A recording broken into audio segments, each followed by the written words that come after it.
Fala, doutores! Eu sou Ricardo Valente, oftalmologista aqui do Rio de Janeiro, idealizador do canal Fala Doutores, canal esse que vocês já vêm conhecendo, venho tentando trazer as celebridades do mundo da medicina para brilhantar aí nosso dia, nossa tarde, nossa noite, aí cada um assiste num horário.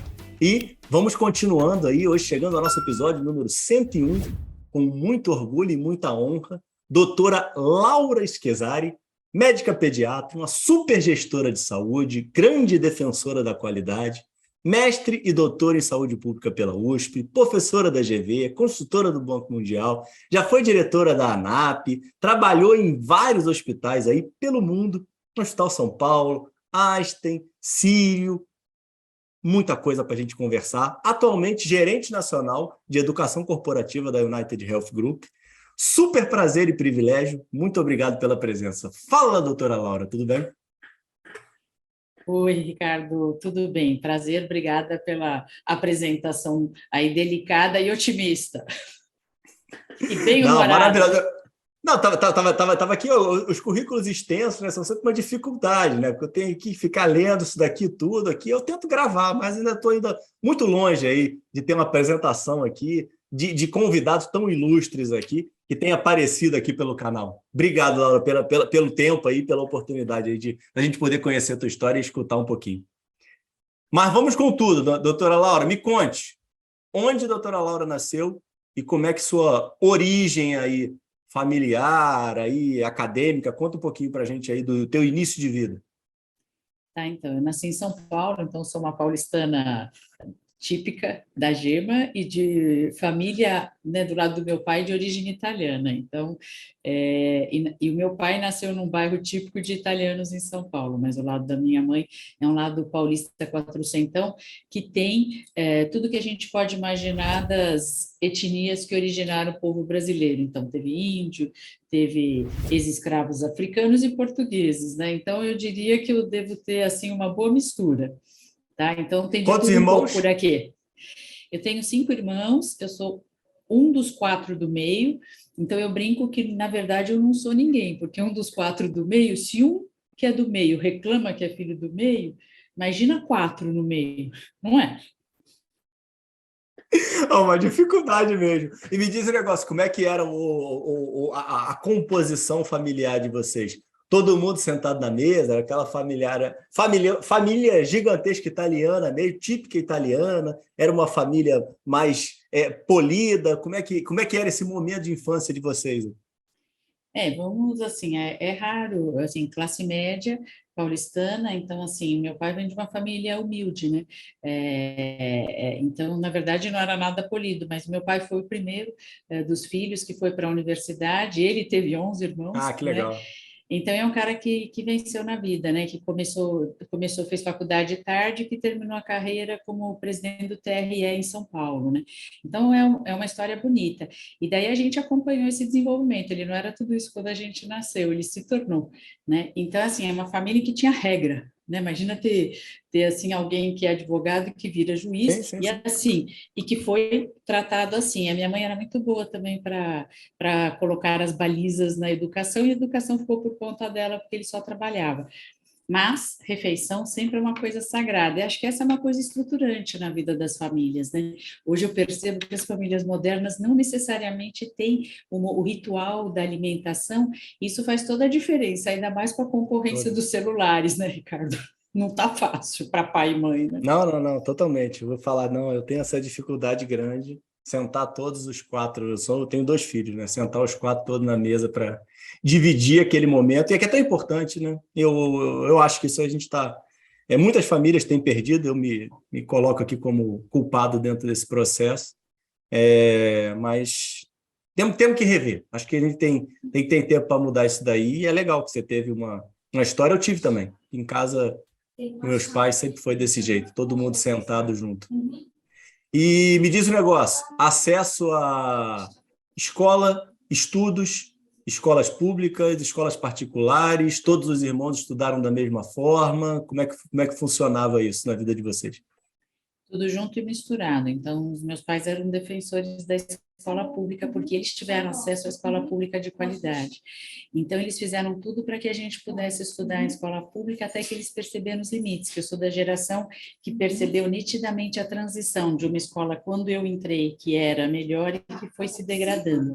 Então, eles fizeram tudo o que eles puderam, e eles até entraram na Associação de Pais e Mestres da Escola Pública para tentar ajudar a alavancar enfim, e ter uma influência, mas não deu certo.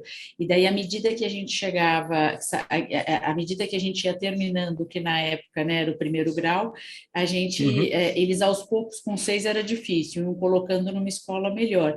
E o que foi legal é que para cada filho eles estudaram o que era melhor para cada, assim, perspectiva de carreira, ou então de personalidade. Então, as minhas irmãs mais Não, velhas foram... peraí, como é que funcionou isso? Pô? Não, isso daí vale ouro, poxa vida. Como é que era esse estudo, pô?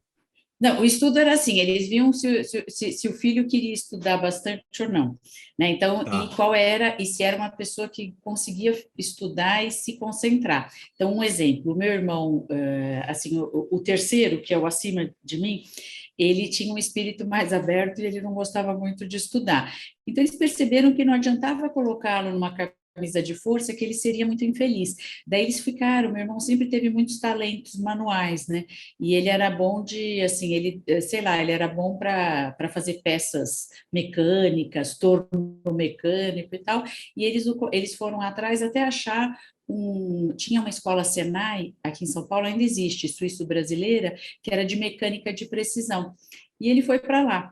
E para ele foi assim, foi super legal, porque era uma escola recente, na época era longe para caramba, né? Então, ele Caramba, tinha que legal isso, hein, ó. E depois ele se encantou e foi estudar. Depois ele fez 2 faculdades, ele fez 2 engenharias diferentes e porque ele gostou. Mas ele era o homem da prática, ele gostava, ele tinha um torno, ele trabalhava, ele aprendeu a ser super organizado no Senai, porque ele era meio bagunceiro, né? Então ele aprendeu a organizar as ferramentas dele, e daí ele era muito esperto, ele punha a gente para trabalhar. Então, ele inventava coisas e a gente vendia. Então, eu, na infância, graças a ele, eu fazia solda de metrônomo para piano. Pensa. Então, eu aprendi um monte de coisa com ele. Eu soldava, sei lá, eu vendia mel, ele fazia camiseta, a gente vendia na escola. Então, enfim, eu nunca fui boa vendedora, mas ele punha a gente para correr. Então, foi divertido. Não, e super interessante essa passagem, né? Porque o que acontece hoje que eu vejo, né, as pessoas buscam muita praticidade, né? Essa individualização aí de cada filho por parte dos teus pais provavelmente gera um trabalho muito maior deles, né? E uma dedicação aí, provavelmente da tua mãe, como você está colocando, né? Aquela que ficava aí mais em casa com vocês, né? Porque é muito mais prático, né? Todo mundo é de um jeito, segue todo mundo para o mesmo colégio. Todo mundo é de um jeito, todo mundo tem que estudar, ninguém pode estudar, né? Eles até tentaram colocar a gente, quando a gente começou a sair do primeiro grau, colocar a gente no colégio italiano que tem em São Paulo, que é o Dante Alighieri, mas era um colégio muito caro e não tinha vaga. Então, na verdade, só um dos 6 pôde estudar lá, que foi a única que conseguiu vaga. E daí, Primeiro ou assim, último? Foi a quinta, a que vem depois de mim, só ela estudou lá. Tá. Então, e daí depois, eu e o meu irmão mais novo, assim, eu tinha um perfil de ser super estudiosa, super certinha, né? Depois na faculdade eu mudei, mas eu fui estudar no colégio alemão, porque era um colégio mais barato, e era um colégio que, assim, uma professora da escola estadual que eu estava, ela recomendou, falou assim, a Laura, é judiação, ela continuar aqui e tal, porque vocês não tentam um Porto Seguro, que foi um dos primeiros colégios alemães aqui da cidade, e eu fui, mas sem ter ninguém da família de origem alemã, e o meu irmão mais novo também. E foi interessante, porque a gente aprendeu, e eu fui para lá porque a minha mãe pensava, a minha mãe nem usa mais essa expressão, na época ela falava, a Laura é muito bitolada, né? Só pensa em estudar. Sim, sim. Então, lá tinha espaço verde e tinha esporte bastante, então ela pensou nisso, para eu conseguir abrir um pouco a cabeça, né? Mal sabia ela que eu ia abrir um pouco demais em alguns segmentos da vida. Então, mas eu Não. gostei. E aí você para de estudar nesse momento? Não, eu fui. Diminuiu o ritmo dos estudos? Eu ando menos assim, eu ando mais assim, mais vagabunda, eu diria. Então, na verdade, eu fui, quando eu entrei assim, acho que eu estudei bastante, foi assim, eu gostei, eu sou uma pessoa que gostava, né? Depois eu parei um pouquinho, agora eu voltei a gostar de viajar, né? E desde sempre. Uhum. Mas, obviamente, a gente não tinha essa oportunidade quando era criança, tinha muito pouco e só para perto de São Paulo, né? Mas depois, como eu estudei no colégio alemão, eu tive a gente tinha, na época, o privilégio de concorrer a bolsas, né? E daí a indústria alemã, ela sempre foi muito rica no Brasil e ela financiava alguns projetos para brasileiros, né? E com isso eu fiz um intercâmbio estudantil ao invés de ir para a Alemanha, eu acabei sendo sorteada para a Áustria. E daí eu fiquei, era uma coisa, um intercâmbio rápido, mas então eu fui para a Europa, né? E eu diria que isso marcou bastante o que veio depois, porque assim, Com que indo idade, para. Laura? Eu tinha 16, né? Foi Tá. pouquinho tempo, foi só nas férias, eu fiquei lá dois Uhum. meses e depois o menino, o meu parceiro de intercâmbio veio para o Brasil. Mas eu criei vários vínculos na cidade que eu fiquei e eu me dei muito bem com as pessoas lá, menos com o tal do meu irmão, né? Com ele foi um pouco mais difícil, mas com a família dele e tudo mais foi super bem. E daí depois isso me abriu portas, porque daí eu aproveitei, como eu ia para lá, eu tinha uma prima que morava na França, eu fui visitá-la. Uhum. E daí depois esse foi só o começo, né? Então acho que isso me abriu várias portas. Primeiro eu voltei muito perplexa assim de ver como as coisas eram diferentes. Eu venho de uma família muito católica, né? Então os meus pais, a minha mãe é muito católica até hoje. Meu pai era menos assim, ele era mais aberto a diferentes religiões, mas muito Uhum. uma espiritualidade muito forte. A minha mãe daquelas bem católicas. Então a gente foi assim educado com esse rigor do catolicismo, né? E daí foi São interessante porque vivos os daí dois, Laura? não, meu pai é falecido, minha mãe está com 82, né? Tá. Então ela continua bem católica, tá? Então é divertido, né? É divertido porque é uma coisa bem, e ela é praticante e a vida dela espelha essa prática, é bem interessante, é bem vivo o Uhum. negócio. E daí na Áustria eu cheguei e vi aquilo, e falei assim, nossa, aqui ninguém acredita no que está falando na igreja, né? Então eu já comecei, foi bom viajar porque eu comecei a questionar um pouquinho as coisas e os valores que a gente tinha em casa. Claro que isso não foi muito bom para os meus pais, né?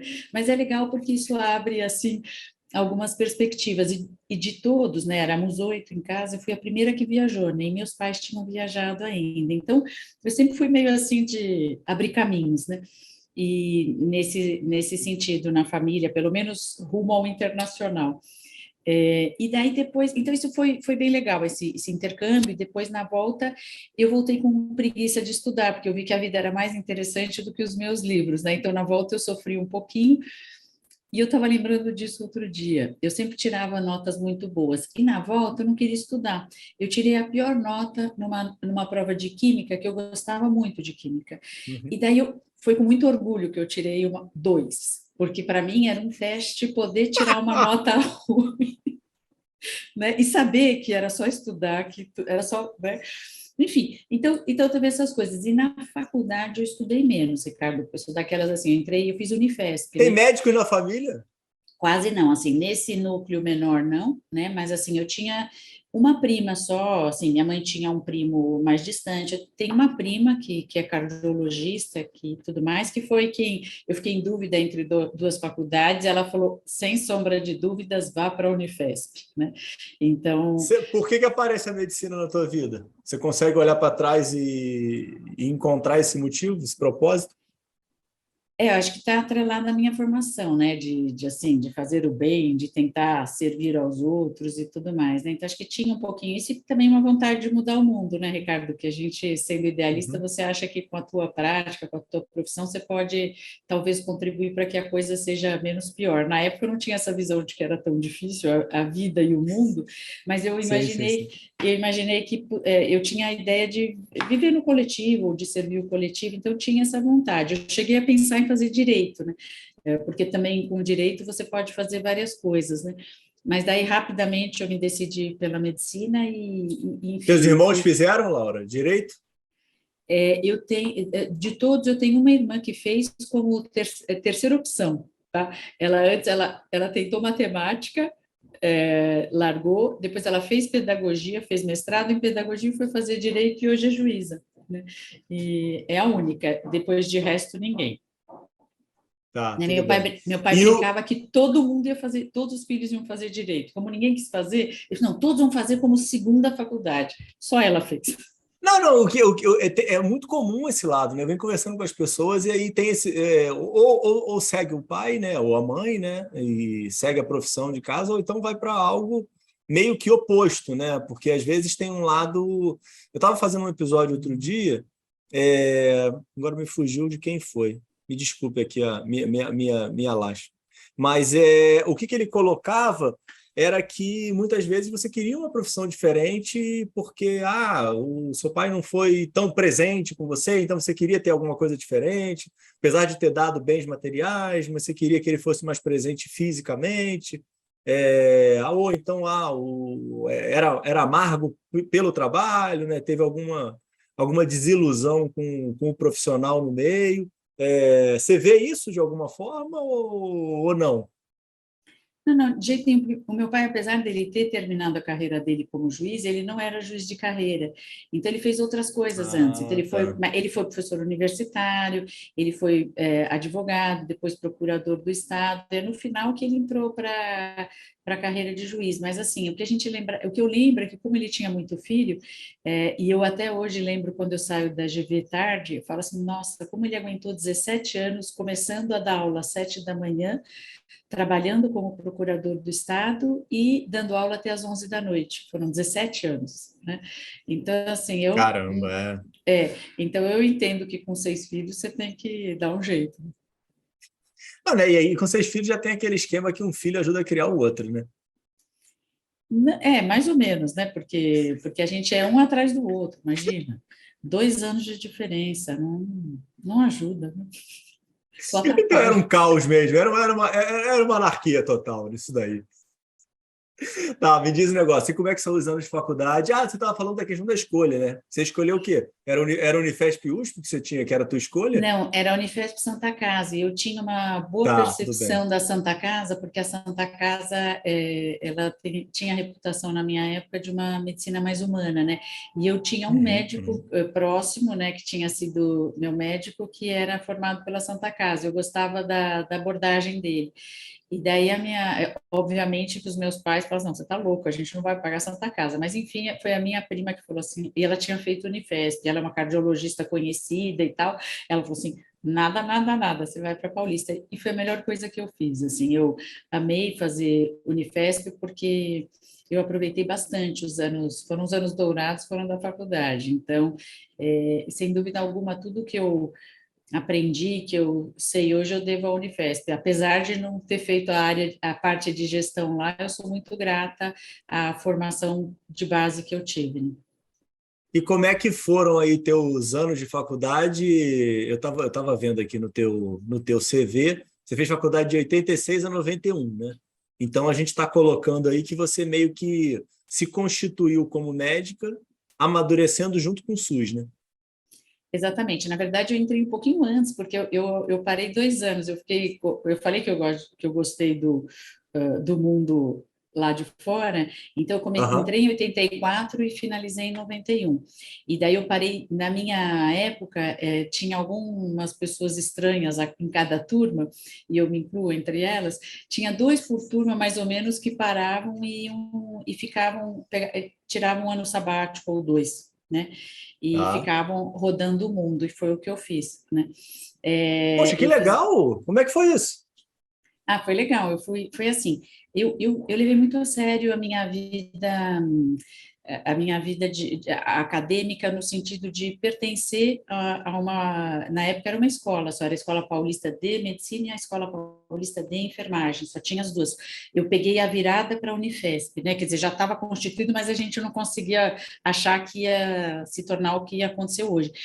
Então, a Escola Paulista e o Hospital São Paulo tinham muitas dificuldades financeiras. Então, eu entrei, você imagina, eu entrei e já começou com greve em maio. Eu começo a aula em março, maio já com greve de não sei quantos meses. Então, era muita penúria e tudo mais. Então, assim, eu rapidamente eu me envolvi com o centro acadêmico. Então eu era líder estudantil, então eu era bem assim, a gente batalhava, imagina, naquela época, pela qualidade do ensino médico, e a gente levou essa bandeira para diferentes congressos, e eu Uhum. participei, né, das discussões para a formação da DENEM, né, que era o braço da Uni para a área médica, né? Então, essas discussões Sim, eu sim. participei, e sempre muito desafiador, porque eu não tinha uma clareza político-partidária, né? Mas eu ia mesmo por defender e achar que tinha que melhorar o ensino, né? Então, com isso, na Paulista, eu conheci todos os órgãos colegiados, fui do centro acadêmico, fiz várias coisas. Isso me deu uma visão, mas também me cansou muito, porque o povo ia para a festa e eu participava de reunião, eu tinha assim, até no meu quarto ano de faculdade, eu fui assessora do diretor, e ele constituiu, como foi o primeiro diretor eleito pela comunidade epemista, então ele nomeou assessores, eu tive um cargo de assessora no quarto ano de faculdade, né, e isso tinha uma responsabilidade, né, e muito trabalho, né, então assim, eu era completamente fora da caixa, né? E com isso, E você não era daí eu politizada, Laura? Eu era, assim, eu sempre fui pela redução das desigualdades, né, por uma melhor redistribuição da renda, por direitos humanos, mas não assim, eu não conseguia, na época estava Não era surgindo partidária, né, que você coloca, né? partidária, não estava surgindo PT e PSDB. Eu falava assim, nossa, né, me coloque fora dessa. Mas depois, sem dúvida alguma, depois você vai tendo maior ou menor afinidade, mas sem dúvida alguma, Uhum. injustiça social, eu tenho dificuldade, né? Então, nesse aspecto. Mas de resto tem uma certa, a gente vai ficando mais marcado ao longo da vida, mas por conta disso eu era muito atacada, né? Porque eu era meio em cima do Imagino. muro, né, em cima do muro. Mas enfim, mas foi interessante, mas isso me cansou. E daí eu tinha outras pretensões também, eu tinha vontade, assim, putz, nossa, eu queria aprender língua, eu queria sair e tudo mais, eu sempre gostei muito de língua. Falei assim, então vamos viajar. E daí foi um horror na minha casa, né? Meus pais acharam Você que eu foi viajar por frustração, Laura? não, Você não porque eu estava bem no momento, ou você foi viajar para mais mesmo? Você estava para mais. buscando mais conhecimento. Tá. Porque eu queria. Eu falei assim: olha, depois que eu ficar. As pessoas falam, mas vai depois de formada. Eu falei assim, mas daí eu vou para ser médica, né? E eu queria conhecer eu tinha um anseio cultural. Então, eu fui nesse Legal. sentido, né? Então, eu queria viajar, queria ter Falava uma inglês e alemão já?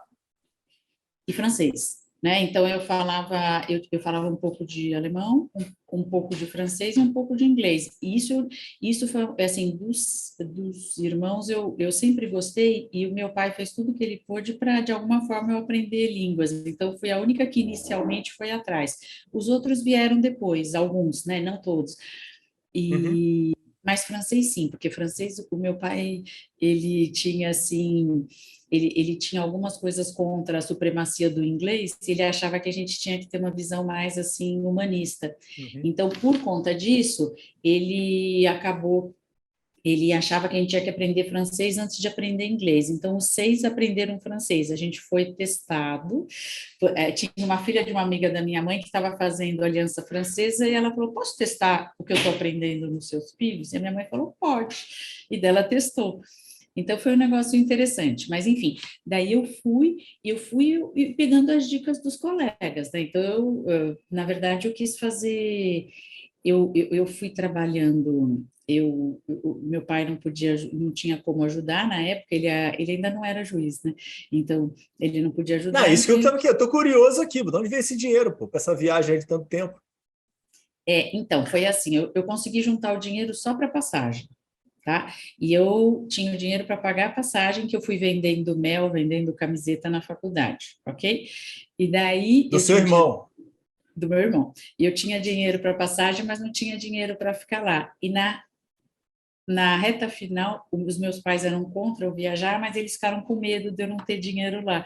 E daí meu pai pagou a passagem, porque podia pagar parcelado, né?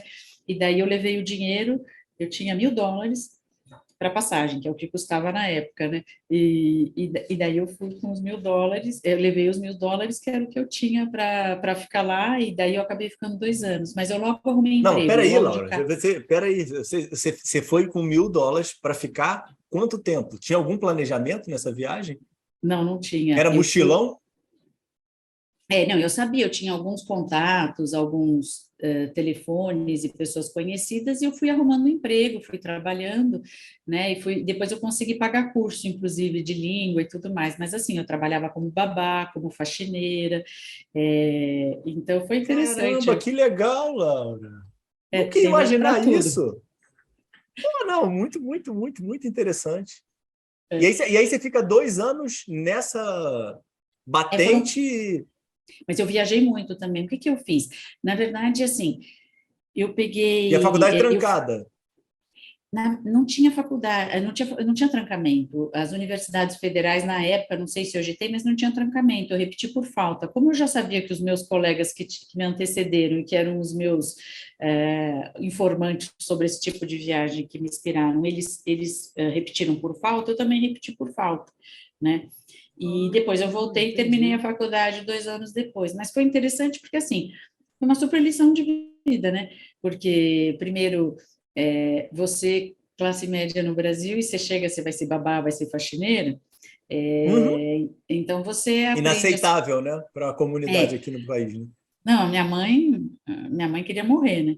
E achando assim, filha, eu não te eduquei para isso. Imagina uma estudante de medicina do quarto ano. Coisa mais fácil é arrumar trabalho de babá na Europa quando você é estudante de medicina, porque toda mãe quer um futuro médico como, né, cuidando do seu filho.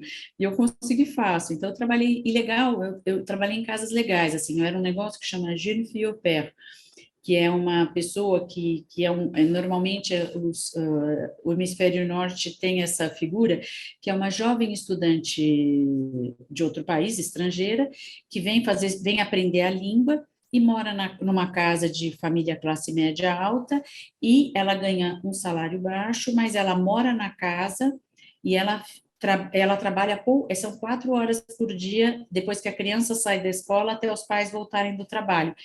Eu fiz isso em Paris e eu fiz isso em Londres também, então foi interessante, Que a família que foi te pagava. eles me pagavam, né, pelo meu Uhum. trabalho, e eu fazia, quando eu estava na França, eu tinha mais tempo livre, eu também fazia faxina. Conheci algumas amigas brasileiras que eu tinha contato, eu não tinha contato, me deram contato aqui, eu cheguei lá, descobri os canais e fazia faxina. Eu tinha medo de trabalhar em restaurante, eu achava que eu ia fazer, assim, que não ia dar certo, atender e tudo mais, então eu me sentia mais segura fazendo esses trabalhos domésticos, né? Você E ficava eu, quanto tempo em cada local, Laura? olha, na França eu fiquei um ano, em Paris eu fiquei um ano, como eu fiquei uma temporada inteira sendo babá, e na Inglaterra eu fiquei 6 meses trabalhando numa casa, e tudo assim, figuras interessantes, e gente famosa às vezes, famosa no meio deles, né? Então eu aprendi muito, conheci pessoas assim interessantes, completamente distantes da minha realidade, né? E depois eu fiquei, assim, e entre um e outro eu viajava, então tinha, nem sei se tem ainda aqueles passes europeus, eu viajava bastante. Uhum. Na época, com menos de 26 anos, você conseguia fazer viagens legais, então eu viajei bastante. Entre um trabalho e outro eu viajei, mas eu fiquei mais assim, eu fiquei mais nesses trabalhos fixos, o que rodava um pouco mais era a faxina, né? Então, enfim, Como são é que isso boas. acabou? Como isso acabou? Acabou bem. Eu voltei para o Brasil um pouquinho antes Não, do que. mas teve um fim? Qual foi o planejamento? Agora eu desisti disso daqui. Deu, consegui fazer o que eu queria. Ou então aconteceu algum problema, tipo assim, Laura, vem que você não tá mais dando, o dinheiro acabou. O que aconteceu para terminar esse sabático Não, aí? Eu pensei em fazer um ano, mas depois eu demorei para engatar, né? Então eu acabei ficando 2 anos porque as coisas foram dando mais certo ao término do primeiro ano. Mas eu não tinha a menor, assim, imagina, nem pensar em largar a faculdade. Eu tinha certeza que eu queria voltar e tudo mais, então eu tinha certeza que eu queria continuar no curso. Mas assim, o que que eu fiz? Eu ia no cinema quando estava em Paris, eu ia no cinema 2, 3 vezes por semana, né? Era fantástico. Então, eu ia em museu. Então, eu fiz todos os museus várias vezes, eu aprendi muito. Frequentava tudo que era assim concerto de música clássica grátis nas igrejas, porque era o que dava, né? E tive muita sorte, porque eu trabalhei em casa de gente graúda, né? Então, em Paris, o pai da menina que eu tomava conta, ele era diretor do Museu da Moda do Louvre, né? Então, Uhum. então tem essas coisas. Eu tive sorte, né? Tive muita sorte. Então, eu conheci umas pessoas assim que tornaram a minha estadia lá mais divertida. E teve alguma roubada nesses 2 anos aí ou conseguiu fluir tudo naturalmente? Teve várias roubadas, mas a principal que eu vou te contar que foi em Londres. Quando eu morava em Londres, era assim, eram duas meninas pequenas, tá? E o casal era um casal franco-inglês, então ela era francesa e ele inglês, e ele era o economista do momento, o inglês predileto o economista inglês predileto da rainha, tá? Então eles Aham. frequentavam as festas, na época a Lady Di era viva, tal. Então era um meio assim diferente, né? E eles saíam bastante, tinha tal. E um dia eles estavam se preparando para ir numa festa uma festa que ia estar lá toda a realeza, né? E daí estava a mãe da moça na casa, uma senhora francesa tal, e estava tudo pronto. E assim, ela foi conversando com as crianças. Só sei que, né? Ela na confusão entre ida e vinda dela se preparar para a festa, ela tirou os anéis que ela de noivado dela deixou em cima da cama e os anéis sumiram, tá? E Putz, obviamente a principal suspeita fui eu. Então eu fui uhum. entrevistada pela Scotland Yard, ok? E aquela história que não bate, né? Porque o cara fala assim, estudante de medicina, trabalhando como babá, pai juiz. Não, não pode ser, né? Não dá. Então, e daí depois de uma. E eu estava super. Eu demorei para perceber que eu era a principal suspeita, né? E daí foi um amigo que falou: Laura, você é a principal suspeita. Eu falei: nossa, né? E daí, resultado, eu fui entrevistada por esse senhor um sábado de manhã, né? Por esse era um inspetor da Scotland Yard com aquele chapeuzinho e tal. E daí ele saiu dali e falou assim para a família: olha, eu tenho 30 anos de experiência. Eu posso afirmar para vocês que essa moça não é culpada. Mas os anéis não apareceram.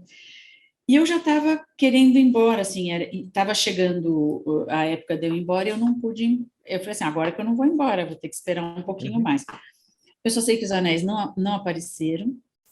E daí eu já estava, tipo assim, eu ia terminar o ano letivo, e daí eu tinha calculado que eu ia viajar, né? E depois disso é que eu ia para a França.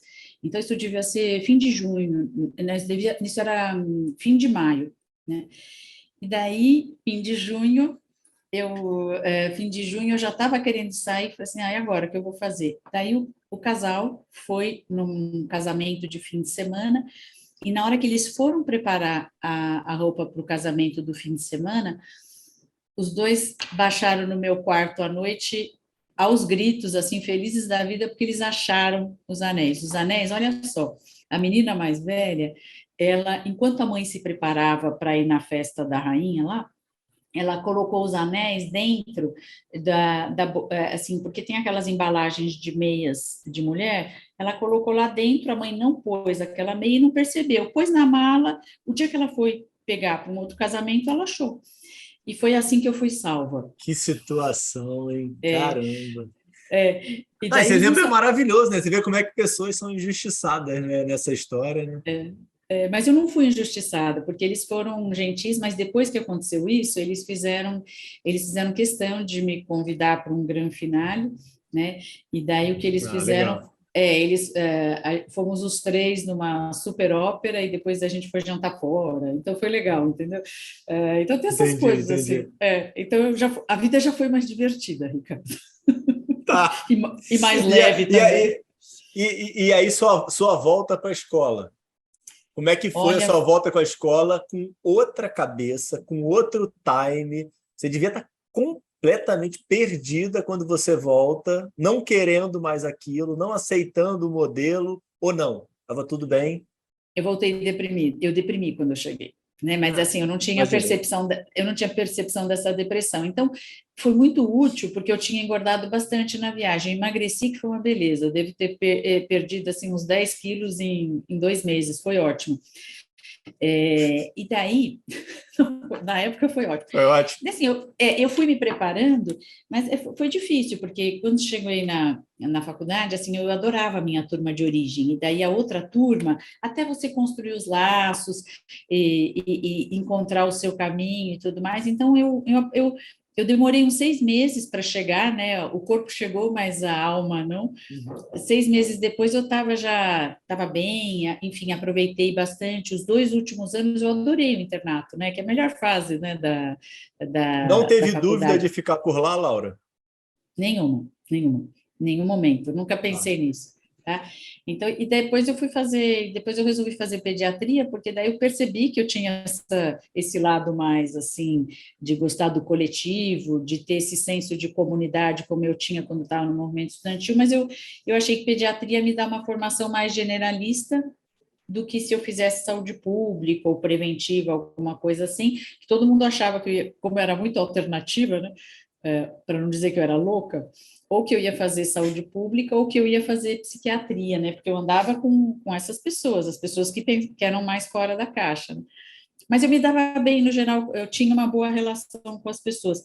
Mas, enfim, fui fazer pediatria e fui muito feliz, assim, eu me apaixonei pela pediatria, quase esqueci que o que eu queria fazer era, eu já sabia que eu queria fazer alguma coisa mais diferente, mas eu quase que esqueci fazendo diferente. pediatria porque eu gostei. Eu comecei a fazer mestrado em pediatria, depois falei, não, vamos fazer. Daí eu fui fazer especialização em administração E você hospitalar. faz pediatria na escola também, né? Eu Você fica lá fiz, eu fiz direto. tudo eu fiz tudo na escola. Eu tive o prazer de ser selecionada para a residência da Faculdade de Medicina da USP, que é onde eu queria ter ido originalmente. Mas acho que foi a melhor coisa para mim foi ter feito a Unifesp mesmo. E eu fiz tudo lá. Eu fiz tudo da parte pediátrica foi na escola, né? E depois na E você, USP. e você fez consultório? Você trabalhava em hospitais? Como é que era esse teu momento aí de assistencialista aí de É, pediatra? eu quando eu terminei quando eu terminei a residência, eu já fiquei como chefe de plantão substituta no pronto-socorro do Hospital São Paulo. Eu fiz isso uns 2, 3 anos, né? De domingo à noite, que ninguém queria, então era meu. Uhum. E também eu comecei a trabalhar como pediatra no Centro de Saúde Escola. E eu dava plantão aqui em Diadema, né, que na época era das prefeituras mais promissoras da Grande São Paulo, porque tinha um SUS que estava sendo muito bem estruturado e você dar plantão lá era sinônimo de você ter à disposição uma rede de cuidados, porque nos outros lugares não tinha. Então, eu fui para lá, prestei concurso e tudo mais, e fiquei lá um tempo e abri consultório perto da Escola Paulista também. Mas eu não. Assim, eu peguei uma época que tinha muito pediatra, né? E que era difícil você ter credenciamento junto aos convênios. Mas eu comecei aos pouquinhos, eu acho que eu fiz consultório uns 3 anos, mas daí, rapidamente, eu comecei a fazer o curso de especialização em administração hospitalar e muitas portas se abriram, porque médico não queria fazer isso na época, né? Eu estou falando de 95, né? Sim. E daí era um Por que você negócio. quis? Era meio óbvio para você, porque você era diferente, como você colocou? É porque eu queria mudar o mundo, né, Ricardo? Então eu achava ainda que eu podia naquela Você época. estava Então, você tava presa com a pediatria para mudar o mundo?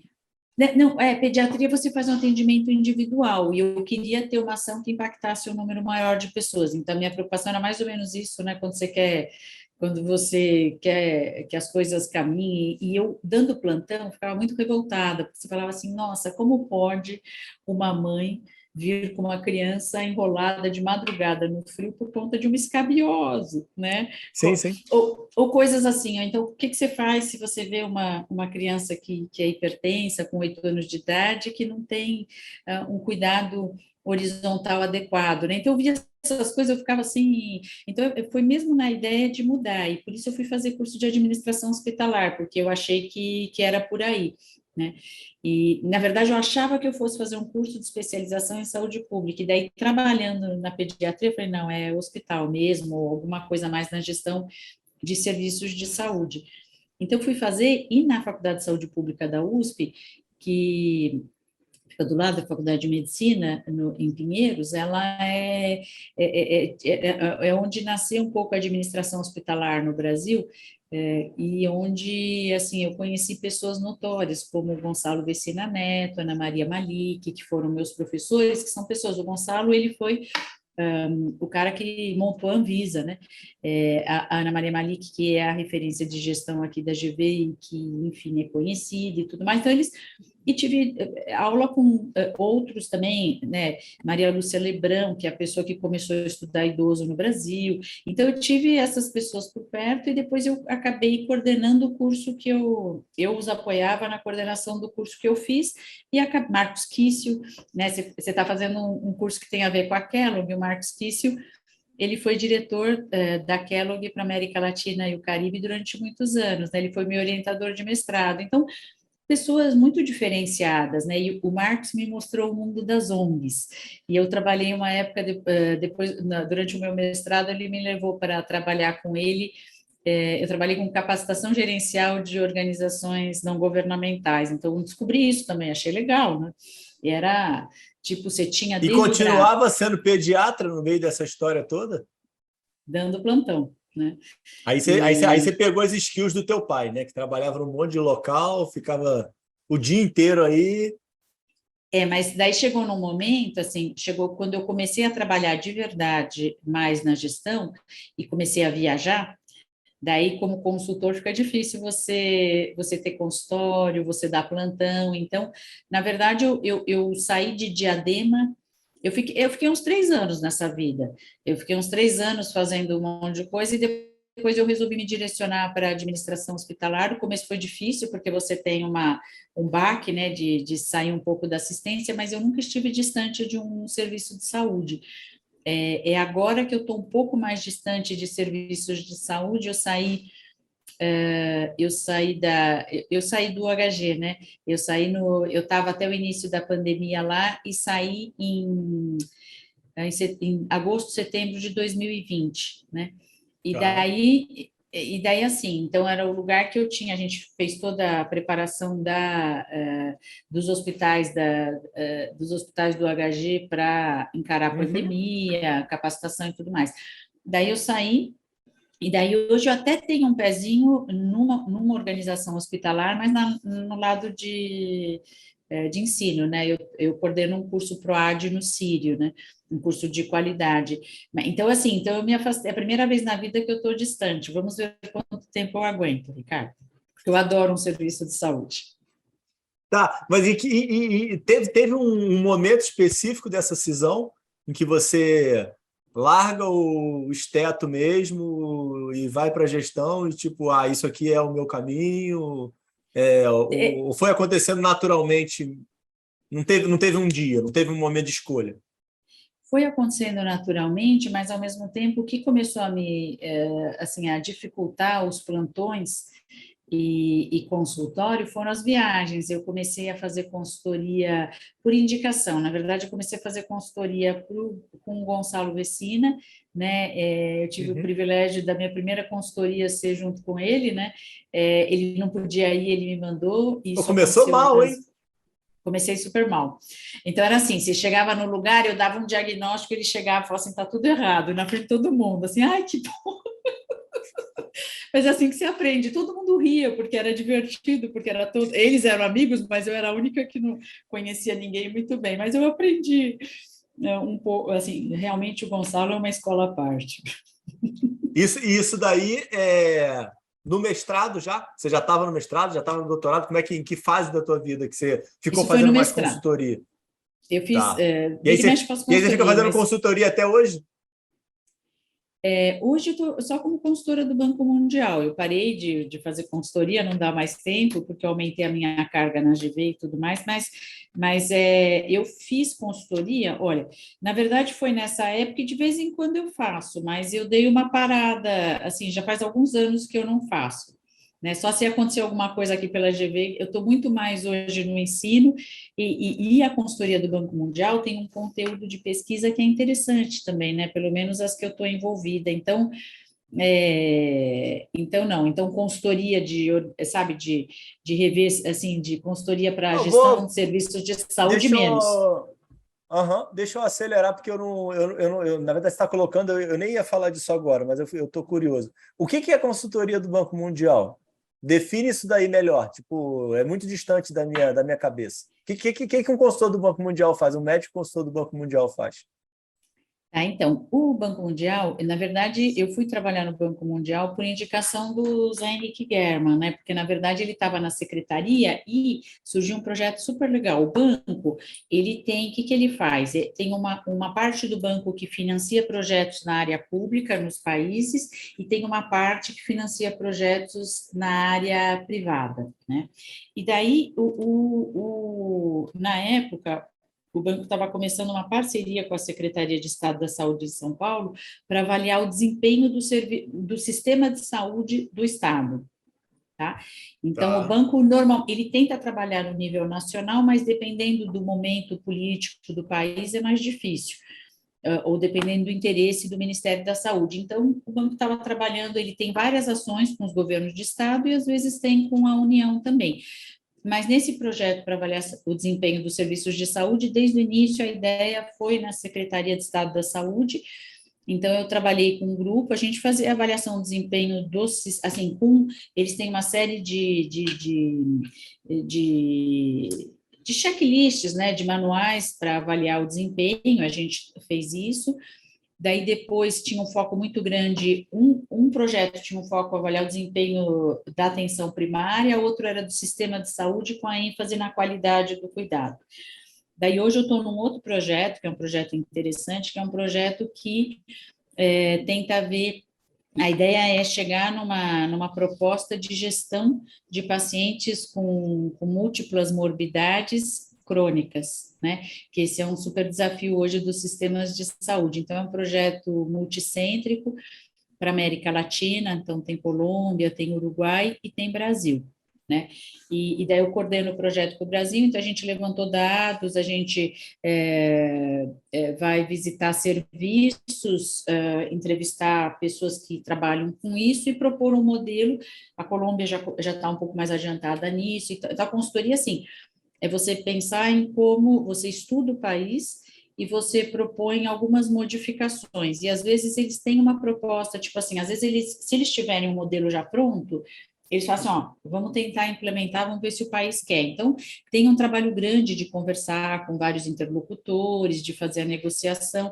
Então, os projetos que eu estou são da saúde. De vez em quando, teve uma discussão do banco que era sobre o ICMS para alguns estados brasileiros, e daí eu ia para analisar a alíquota do ICMS que poderia ser utilizada para projetos na área da saúde, então eu ajudei a formular como isso seria calculado.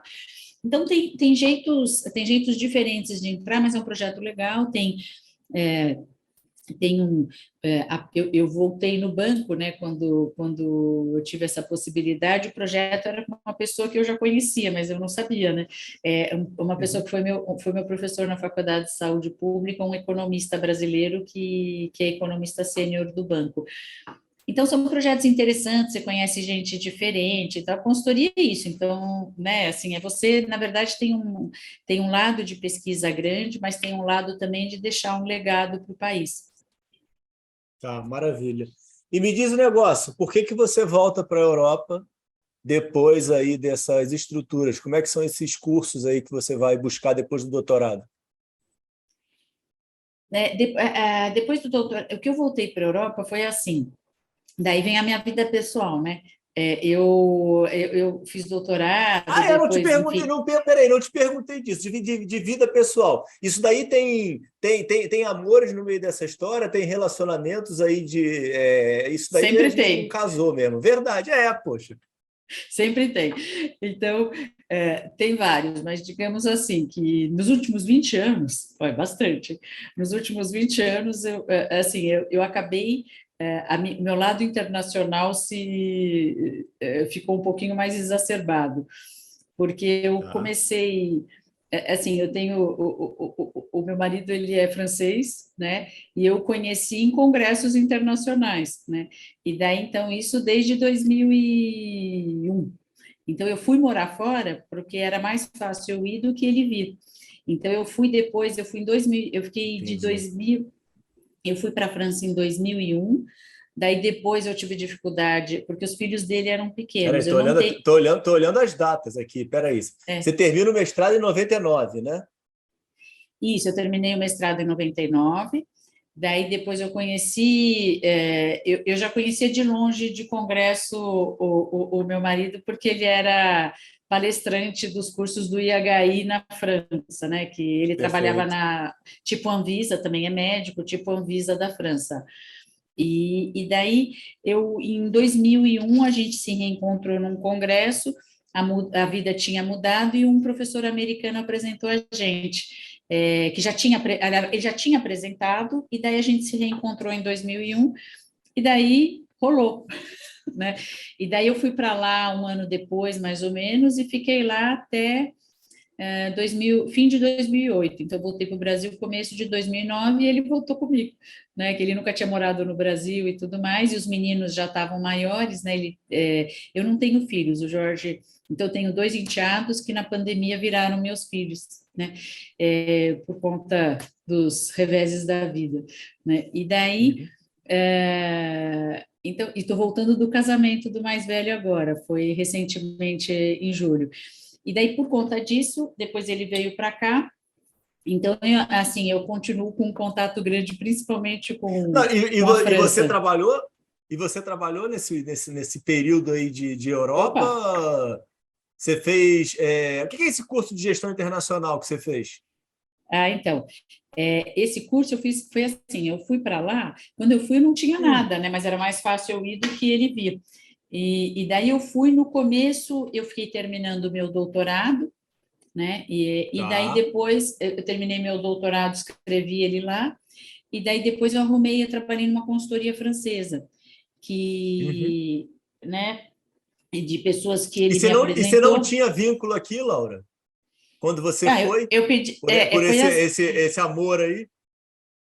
não, na verdade a vida conspira, né? E daí o universo conspira a favor, quando a gente talvez né, está na onda certa.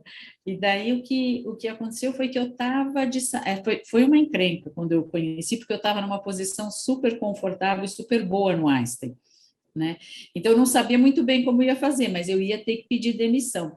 Mas no final teve uma série de modificações e eu acabei saindo do Einstein, sendo mandada embora, porque eu tive uns poréns lá com o novo presidente, né, que é um grande Tá.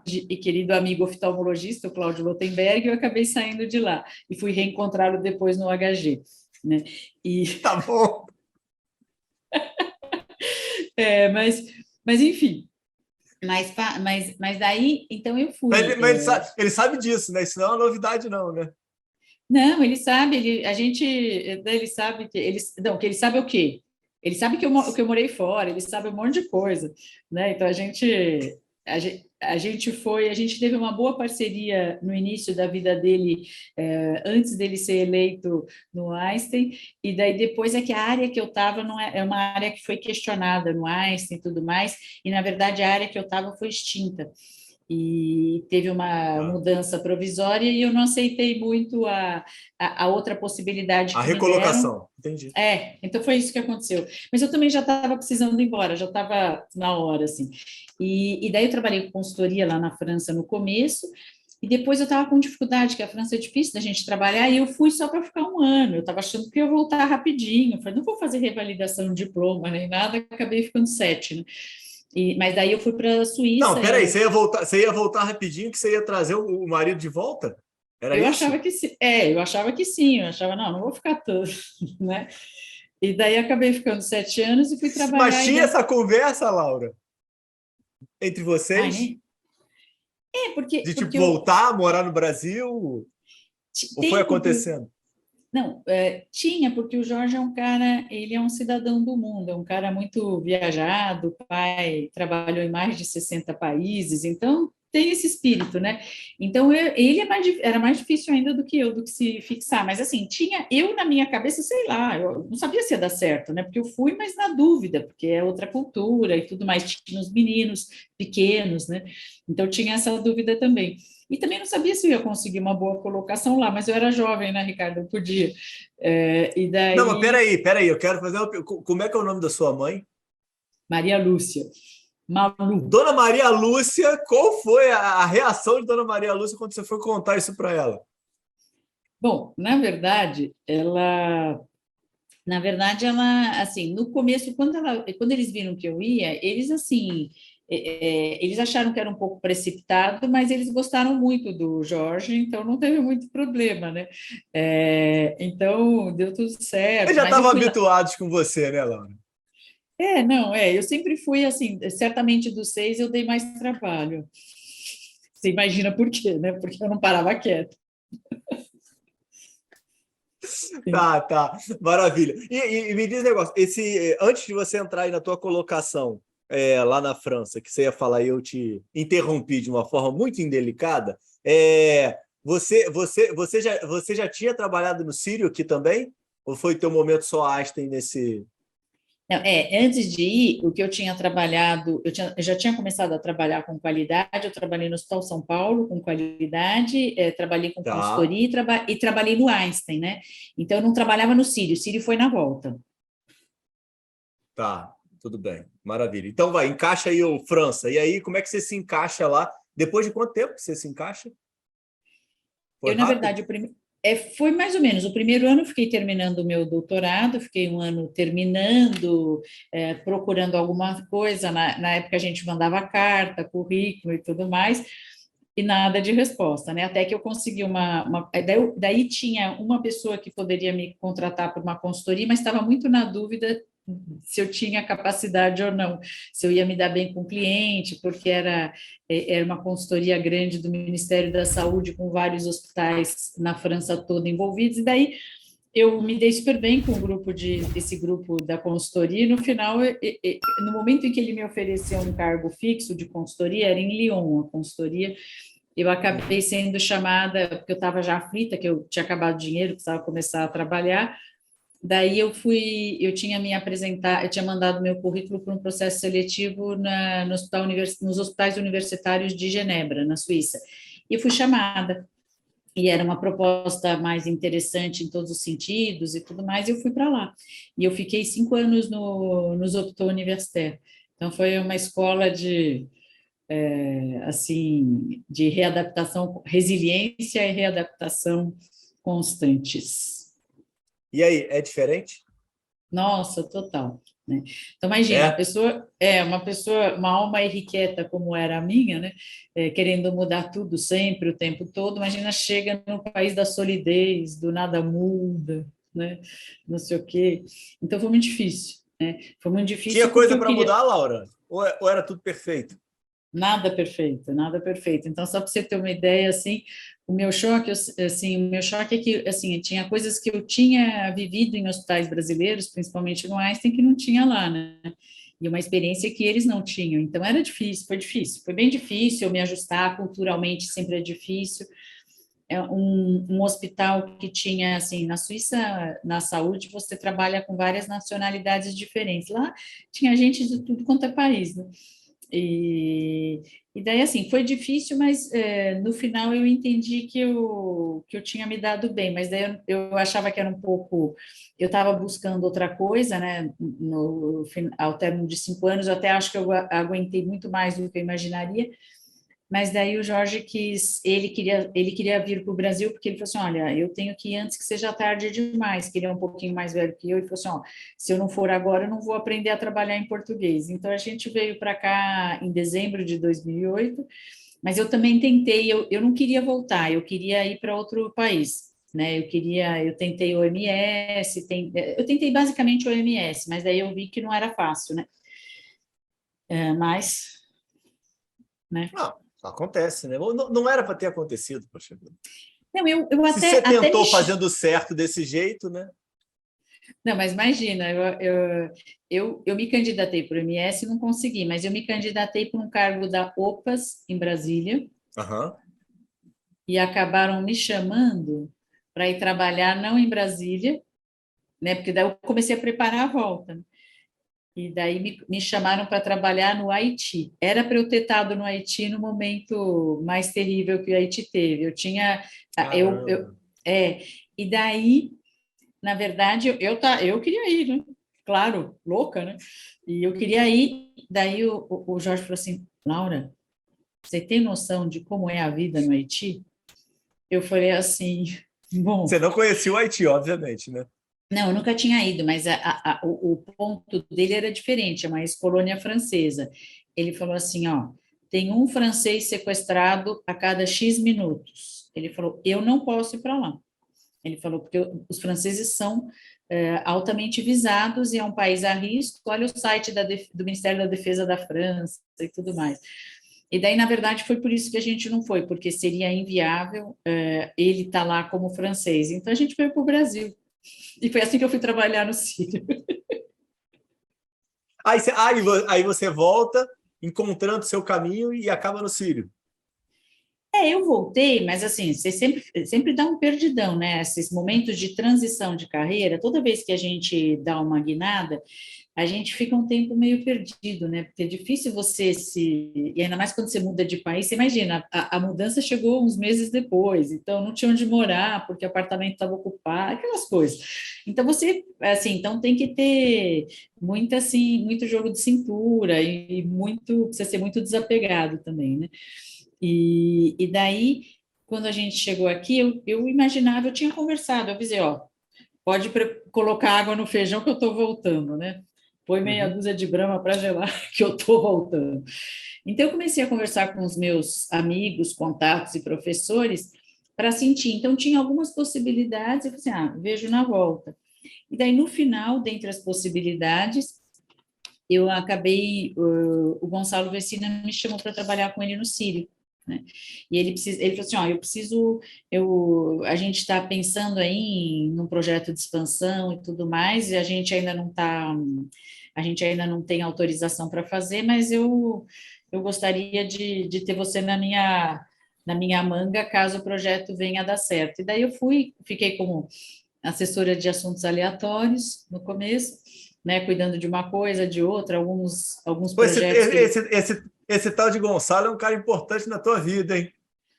Sem dúvida, o Gonçalo sempre me deu boas oportunidades, né? E daí no Sírio foi uma super escola com ele, né?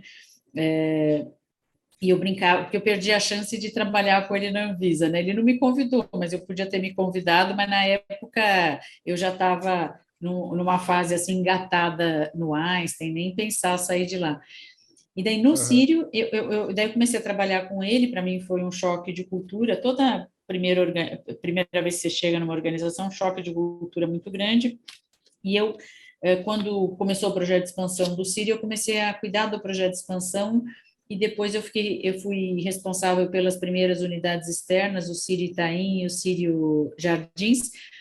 Eu montei as unidades e fui gerente das duas unidades. E depois eu resolvi brincar de outra coisa, né? Depois eu achei que já tinha dado o ciclo, falei, não, chega, vamos fazer outras coisas.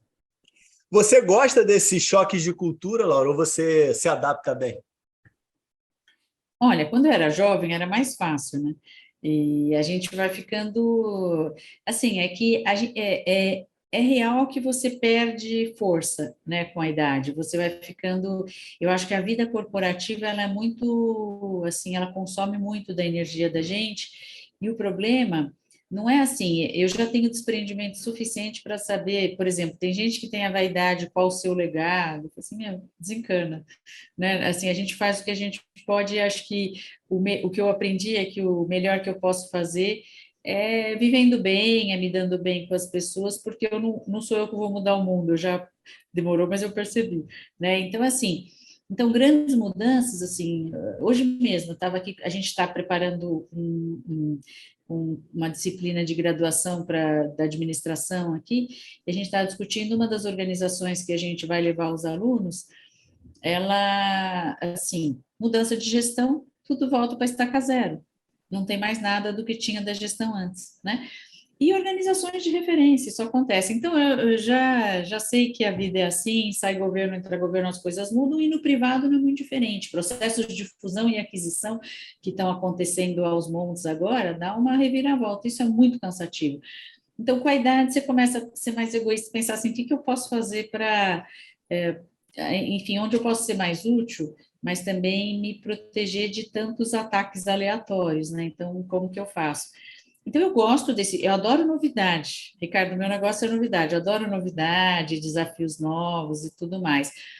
Mas a gente chega, assim, são muitos modismos, né? Na gestão. Então, são muitos modismos e as embalagens, né? O mundo hoje é muito o mundo das aparências, né? Então, a Sim, embalagem é sim. importante e o conteúdo não necessariamente conta tanto. Então, isso cansa, né? Então, eu diria que, assim, eu sou de uma geração que hoje não tem muito valor, se você for pensar, né, no mundo, porque, assim, a gente aprendeu que... E a gente médico é um pouco assim, a gente foi valorizado o estudo, que era importante você ter uma boa formação, fazer residência. Hoje eu olho para os jovens assim, para que eu vou fazer residência, né? Né, muita gente não quer fazer, porque eu estou perdendo tempo, eu preciso pagar o empréstimo que eu fiz para estudar. Sim, sim, Ou, sim, sim. ou por que eu vou viver de uma bolsa de residência se eu posso ganhar o dobro ou o triplo, né? Coisas assim. Então, acho que assim, então acho que esse choque está difícil hoje, porque a gente está, assim, eu acho que a gente está num momento de mundo de grandes reviravoltas, né? A gente está vendo aí com uma série de sinais políticos, né? Guerra, não sei o quê, está tudo muito esquisito, né? E, então, é, alguma coisa está fora da ordem. Então, com isso, assim, então Tá. eu estou mais tímida para essas coisas, para assim, nossa, né? O que que eu posso fazer onde eu possa ser mais útil? E eu assim, ainda acho que é, sei lá, eu ainda gosto muito do contato com jovens, né? Então, acho que na educação é uma boa, nos cursos, é agradável, assim, isso traz uma energia super positiva para a gente estar discutindo, descobrir possibilidades. E onde Então, é eu que vou. onde é que a GV aparece na tua vida? A GV foi assim, eu vim para a GV, eu comecei a dar aula na GV voltando da Europa, tá? Eu já frequentava a GV, eu frequentava a GV não, na saúde pública eu conhecia a Ana Maria Malik, né? Que é a referência da saúde para a GV. E a Ana, e é uma grande referência em geral de gestão em saúde. E a Ana, ela começou a ser chamada para montar alguns cursos que não da Escola de Administração de Empresas de São Paulo, que é onde eu dou aula hoje, mas cursos, a GV é muito fragmentada, de várias áreas da GV. E daí ela começou a chamar algumas pessoas, dentre as quais a minha, ela foi minha orientadora de doutorado na Faculdade de Medicina da USP, né? Que ela Uhum. é orientadora lá.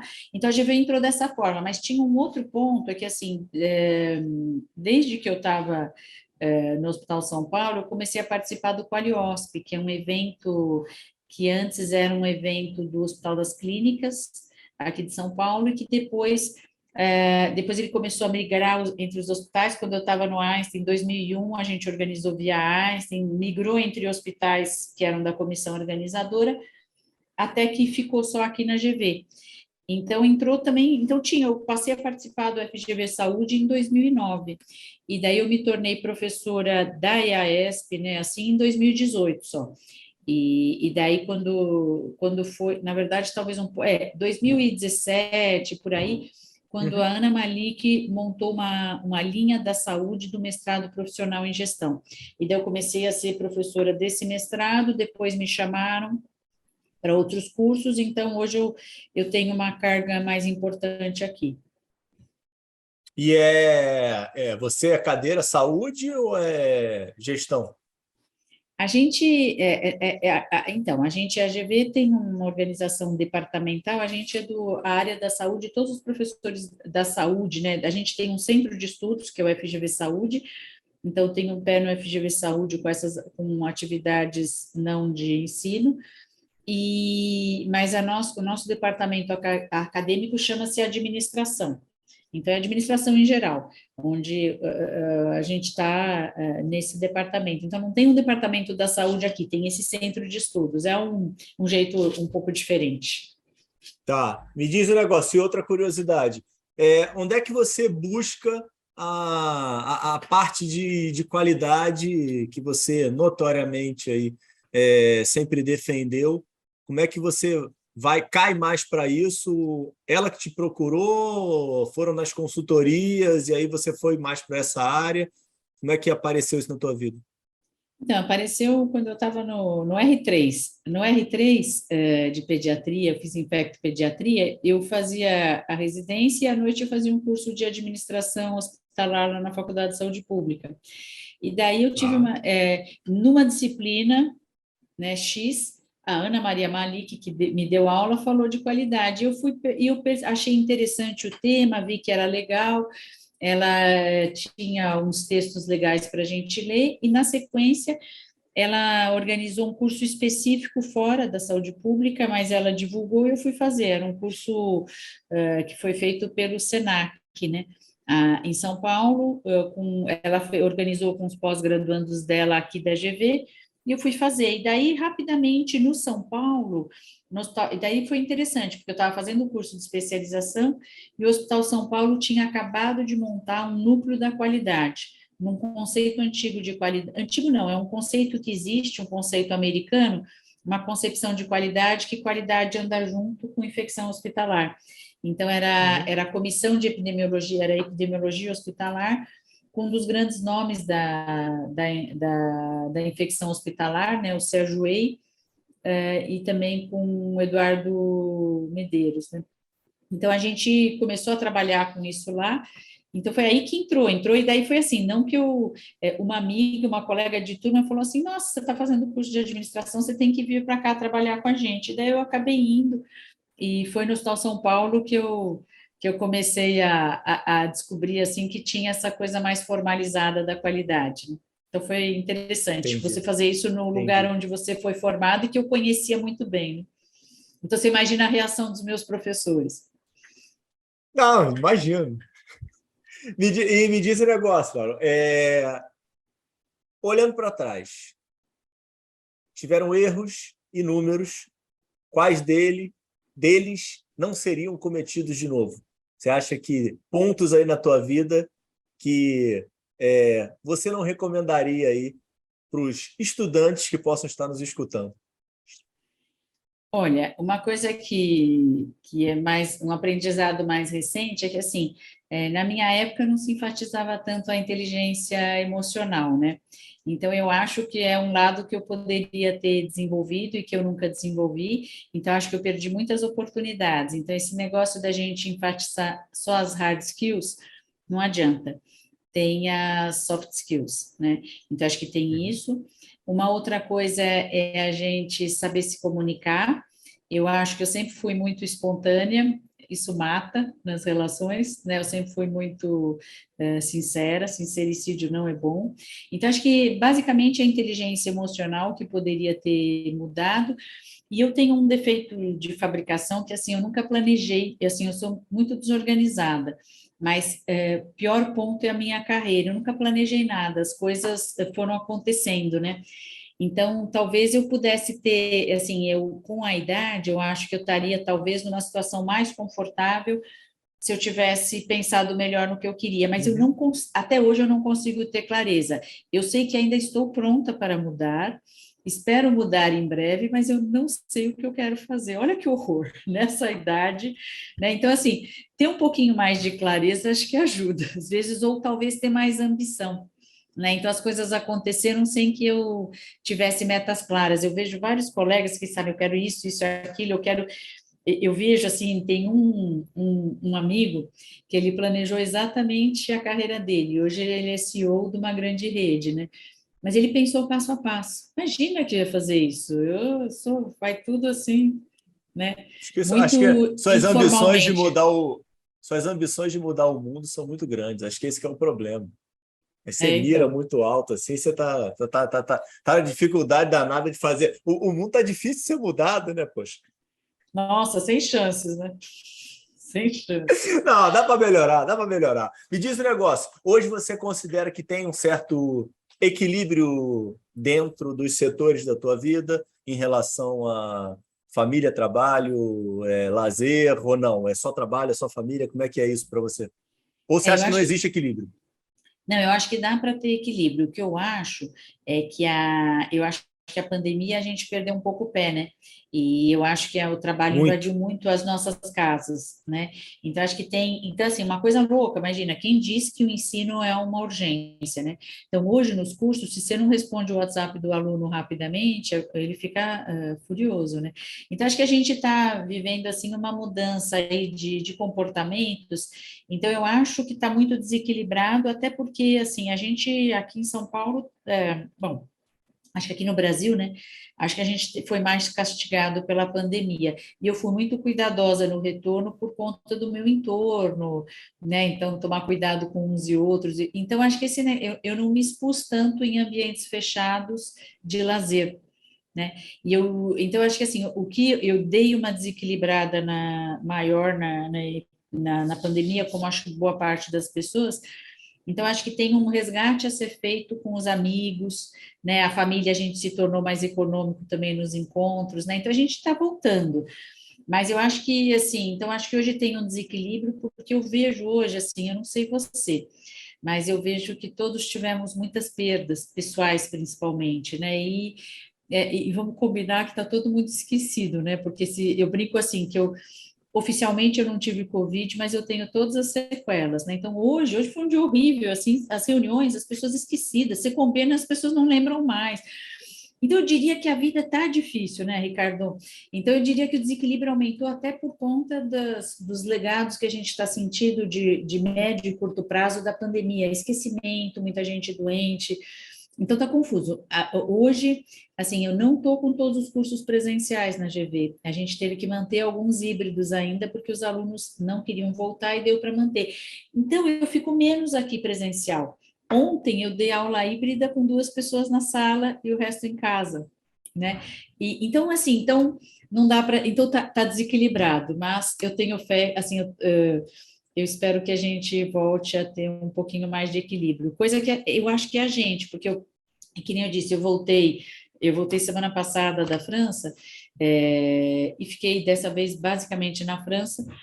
E daí, assim, as pessoas estão tendo uma vida melhor que a nossa. Acho que a gente está muito sofrido no Brasil, viu? Acho que, assim, a gente Ah, então você tem. voltou agora relaxada, renovada, poxa. Foram férias parciais, né? Eu trabalhei, mas pelo menos eu não trabalhei até 3:30 da manhã. No passado eu dei curso até 3:30 da manhã de lá, né? Então era o jeito de ir, né? Então eu tô renovada, eu diria que eu estou renovada, assim, de histórias boas para contar. Tá, maravilhoso. Me diz um negócio, para a gente caminhar para um desfecho aqui. Você não faz muito planejamento, mas o que você pensa aí para 5 anos? Planejamento estratégico seu aí, vincula um pouquinho o que você espera aí para o nosso mercado de saúde aí até 2027, 2030 aí, o que você acredita que vai acontecer aí nesse período?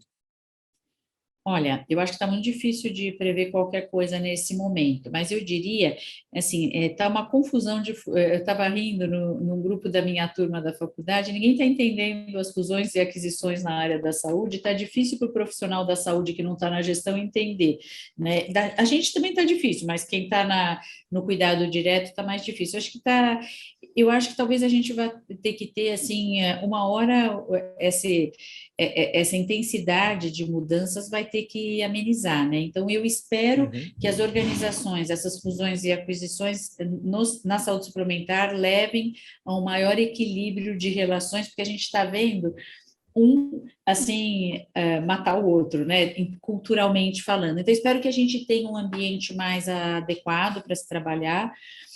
Eu espero que a gente consiga resgatar a motivação dos profissionais de saúde pós-pandemia, porque eu acho que as pessoas estão cansadas, do excesso de trabalho. Sim, sim.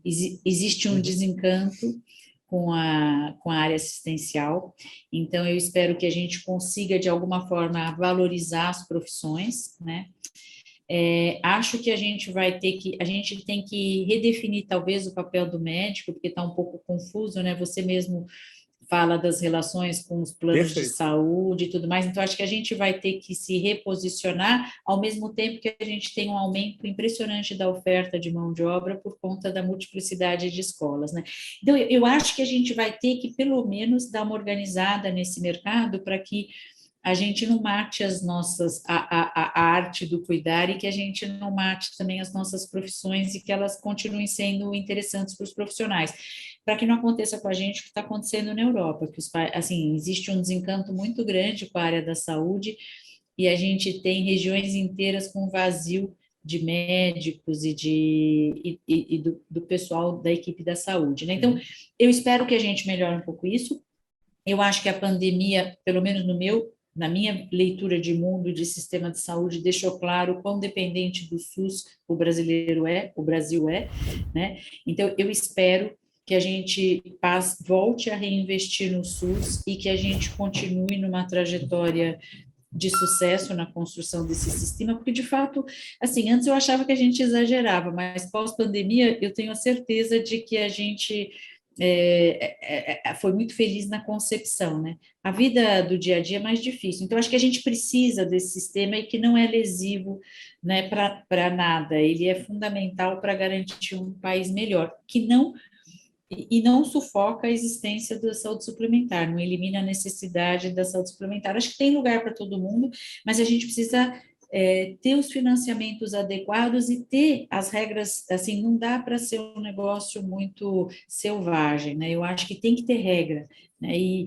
eu espero que a gente volte a ter uma certa, como dizer assim, eu espero que esse efeito pandemia que deixou a gente desnorteado, que a gente volte a ter um pouco de razão, porque o mundo está meio, a gente perdeu um pouquinho a razão em todas as brigas estão acaloradas, tá? Eu espero que venha uma fase mais agradável e mais harmoniosa para a saúde, né? Porque a gente, acho que está todo mundo sofrendo, né? Chega, né, Ricardo? A gente precisa ser feliz um pouquinho, né? É.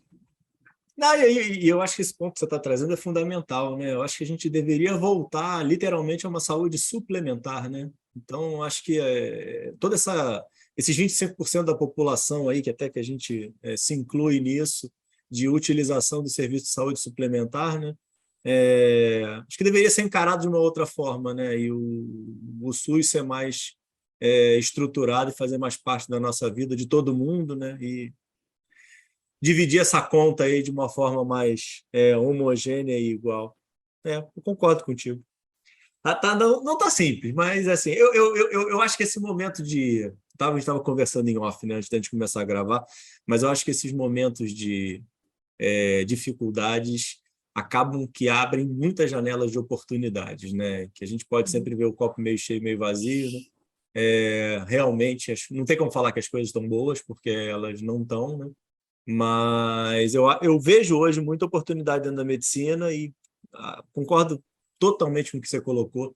Acho que a gente precisa encontrar um novo papel para o médico, um novo desenho de trabalho. Não concordo no ponto de que a assistência não existe mais, né? Eu acho que é uma forma diferente de fazer e a gente está encontrando. E eu acho que a gente, de alguma forma, vai encontrar, mas muitos ficam pelo caminho, né? Não é simples, não. Essa batalha tá uma batalha difícil, mas é o jogo. Precisamos fazer, precisamos enfrentá-la, né? Como você falou aí de várias que você enfrentou, e tá aí de pé e sempre com um sorriso e ganhando muitas delas. Mas, Laura, Queria, assim, te agradecer imensamente, tá? Obrigado, um prazer aí inenarrável aí ter a tua participação aí no canal. É, sou fã aí, distante, mas acompanho muito aí você aí nas redes, no LinkedIn, super ativa por lá. Queria te agradecer aí pelo tempo. Desculpa aí o horário aí que já estou aí matando mais aí teu trabalho, tá? E faz aí tuas considerações finais, mas um baita prazer aí te ter abrilhantando aí o Fala Doutores. Obrigada, Ricardo. Sucesso e parabéns pela iniciativa, né? Eu acho bem legal a gente trocar ideia, trocar histórias e tudo mais, porque dá ideias, né? Sobretudo do que não fazer, né? Não, com certeza. Obrigado, então. Fica com Deus. Obrigada a Gente, você. vai descansar. Tchau, tchau. Até você também. Tchau, tchau.